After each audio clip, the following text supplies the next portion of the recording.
35,000 से जायद कराची में गाड़ियों और मोटरसाइकिल का कब्रिस्तान।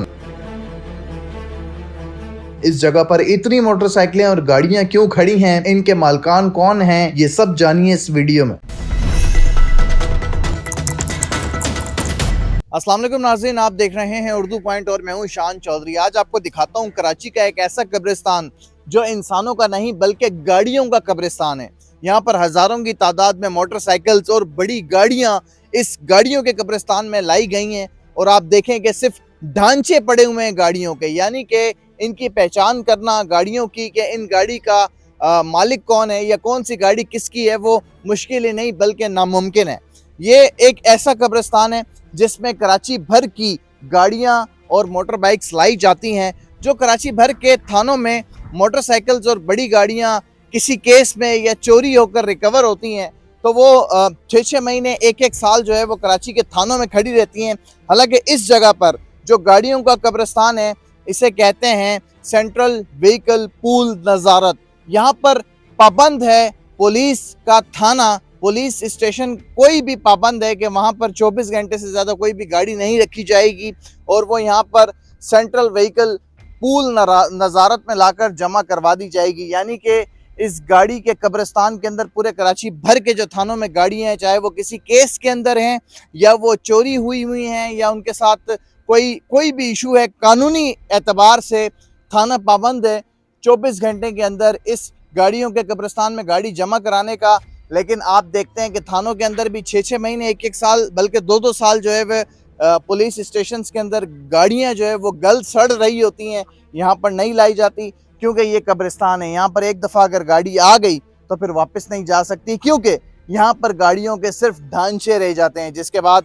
जो गाड़ी का मालिक होगा वो अपनी गाड़ी को बिल्कुल भी पहचान नहीं सकेगा। यहाँ पर देखें ढेर सारी हज़ारों मोटरसाइकिल्स हैं, इसके अंदर बहुत सारी मोटर बाइक्स ऐसी होंगी जो कराची के शहरियों की होंगी, जो कहीं ना कहीं से छीनी गई होंगी या चोरी हुई होंगी, थाने में आकर इस कराची के गाड़ियों के कब्रिस्तान में पहुंच गई होंगी। लेकिन यहाँ से गाड़ियों का जितना भी सामान होता है, मैंने आपको बताया कि जिस तरह कब्रिस्तान में सिर्फ ढांचे रह जाते हैं, इस तरह इन गाड़ियों के भी सिर्फ ढांचे रह गए हैं। यानी कि ना इसके अंदर कोई इंजन है, ना चेचिस है, ना टायर्स हैं, बस सिर्फ ढांचे नुमा ये गाड़ियाँ भरी पड़ी हैं यहाँ पर। और मज़ीद डिटेल्स भी आपको बताते हैं कि ये कब्रिस्तान कितना बड़ा है। जिस तरह कब्रिस्तान में किसी भी कब्रिस्तान में रास्ते दुश्वार हो जाते हैं और बहुत पुरानी कब्रें होती हैं, वहाँ पर झाड़ियाँ जो है वो बहुत ज़्यादा होती हैं और रास्ते दुश्वार होते हैं, पुरानी कब्रों तक बंदा नहीं पहुँच सकता। सेम ऐसी सूरत हाल गाड़ियों के इस कब्रिस्तान के अंदर भी है। ये आप देखें जी, अगर मैं यहाँ से आगे जाने की कोशिश भी करूँ तो मैं नहीं जा सकता क्योंकि ये बिल्कुल तंग रास्ता है और आसपास इतनी ज़्यादा झाड़ियाँ और कांटे हैं कि मैं यहाँ से बिल्कुल भी गुजर नहीं सकता और आगे जाना भी चाहूँ तो नहीं जा सकता। और इन्हीं झाड़ियों के अंदर हज़ारों की तादाद में मोटरसाइकिल्स खड़ी हुई हैं जो कि बिल्कुल गल सड़ चुकी हैं, बिल्कुल ढांचे मोटरसाइकिल्स के सिर्फ खड़े हुए हैं। अगर कोई अपनी छीनी हुई या चोरी शुदा मोटरसाइकिल ढूंढने यहाँ गलती से आ भी जाए तो आप मुझे बताएं कि कैसे तलाश करेगा कि उसकी मोटर बाइक कौन सी थी और वो जिस मोटरसाइकिल पर सफ़र करता था उसकी पहचान क्या है। जो उसने 2-2 पैसे जोड़कर अपनी मोटरसाइकिल ली थी, वो यहाँ पर जिस मोटरसाइकिल को जो शहरी अपनी छीनी हुई मोटरसाइकिल को रोज़ कपड़ा मार के साफ़ किया करते थे, आज वो इस गाड़ियों के कब्रिस्तान में इस हालत में मौजूद है कि आप यकीन करें इंसान जो भी होगा, जिसकी भी बाइक होगी, वो उसको पहचान ही नहीं सकेगा। गाड़ियों के इस कब्रिस्तान के हवाले से कुछ बेसिक डिटेल्स आपको मैं देता चलूँ कि ये 7 एकड़ का रकबा है।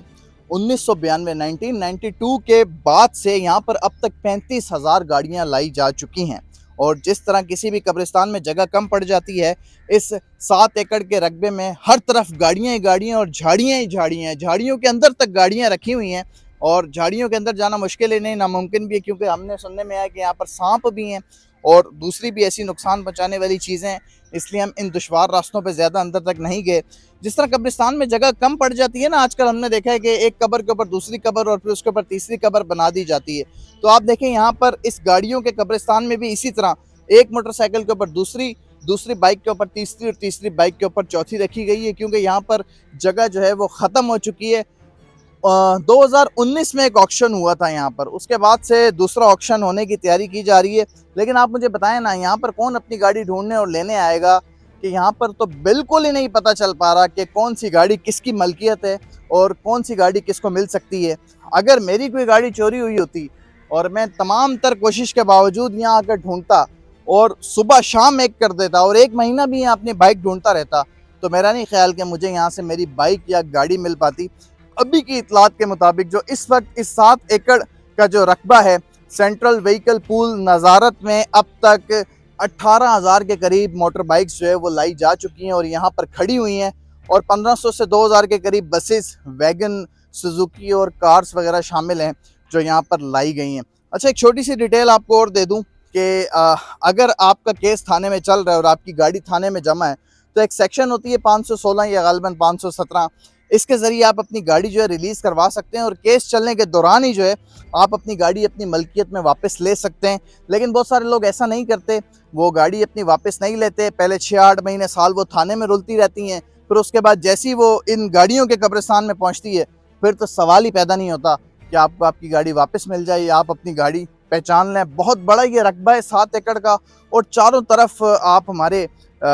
उसमें देख सकते हैं वीडियो के अंदर कि चारों तरफ आपको सिर्फ तबाहाली का शिकार गाड़ियां खड़ी हुई नज़र आ रही हैं। गाड़ियों के इस कब्रिस्तान की बैक साइड से हम आएँ ताकि हम जो पीछे के मनाजिर हैं इस कब्रिस्तान के वो देख सकें। तो हमने यहाँ पर आके देखा कि आप देखें एक दीवार है जो इस गाड़ियों के कब्रिस्तान की बाउंड्री वॉल कहलाती है और ये टूटी हुई है, यानी कि कोई भी किसी भी बराबर की सोसाइटी में रहने वाले जो चोर हैं या जो नशा करने वाले लोग हैं, तो वो आ सकते हैं यहाँ और यहाँ से गाड़ी इजीली निकाल के लेके जा सकते हैं, किसी को पता नहीं चलेगा। जिसकी गाड़ी चोरी हुई होगी पहले वो थाने आई होगी, थाने से इस गाड़ियों के कब्रिस्तान पहुँचने के बाद यहाँ से आगे दोबारा चोरी हो गई होगी और पता नहीं चलेगा। इतलात ये भी है कि यहाँ पर इस टूटी हुई दीवार के होने की वजह से जो यहाँ पे मंशियात या नशा करने वाले अफराद हैं वो यहाँ पर आके बैठते हैं, अंदर गाड़ियों से जो है वो सामान निकालते हैं, कारपेटर वगैरह या टायर, जो भी ज़रूरत की चीज़ होती है और जो सस्ते दामों बिक सकती है वो निकाल लेते हैं और फिर यहीं पर बैठ कर नशा भी करते हैं, मंशियात का इस्तेमाल भी करते हैं, जिसकी वजह से इस गाड़ी के कब्रिस्तान में बहुत दफ़ा आग भी लग चुकी है और जो गली सरी गाड़ियाँ हैं जो हल्की फुल्की सी बची रह जाती हैं वो उस आग की वजह से जल कर राख हो जाती हैं।